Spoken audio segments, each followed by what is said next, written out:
ആടുജീവിതം സിനിമയെക്കുറിച്ച് അറബ് ലോകത്ത് വിമർശനങ്ങൾ തുടരുമ്പോഴും നിലപാടിൽ ഉറച്ചു നിൽക്കുകയാണ് ഒമാനി നടൻ. ആടുജീവിതത്തിൽ പറയുന്ന തൊഴിലാളിയുടെ ജീവിതം എല്ലായിടത്തും ഒരുപോലെയാണ്.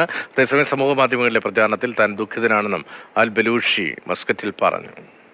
But the sad for me is what is happening in Arab countries or in social media. Arab മേഖലയിലെ സമൂഹ മാധ്യമങ്ങളിൽ ആടുജീവിതം സിനിമയ്ക്കും വില്ലൻ വേഷത്തിലെത്തിയ താലിബ് അൽ ബലൂഷിക്കുമെതിരെ വലിയ വിമർശനങ്ങളാണ് കഴിഞ്ഞ ദിവസങ്ങളിൽ ഉണ്ടായത്. താലിബ് അൽ ബലൂഷിക്ക് സൗദി അറേബ്യ പ്രവേശനം നിഷേധിച്ചതായി വരെ പ്രചാരണമുണ്ടായി. ഈ ഘട്ടത്തിലാണ് അൽ ബലൂഷി മനസ്സു തുറന്നത്. മസ്കറ്റിൽ റൂവി മലയാളി അസോസിയേഷൻ സംഘടിപ്പിച്ച ഫാമിലി മീറ്റിൽ മുഖ്യ അതിഥിയായിരുന്നു അദ്ദേഹം. These things happen everywhere in the world, not only in Saudi Arabia or Oman or Gulf areas. Every place there is problems seems for workers and laborers. It is international case. Arab രാജ്യങ്ങളിൽ മാത്രമല്ല ലോകത്തെവിടെയും സംഭവിക്കുന്ന തൊഴിലാളി പ്രശ്നത്തെയാണ് cinema കൈകാര്യം ചെയ്യുന്നതെന്നും അൽ Balushi അഭിപ്രായപ്പെട്ടു.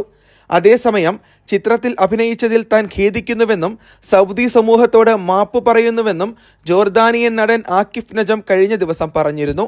Mathrubhumi news, Muscat.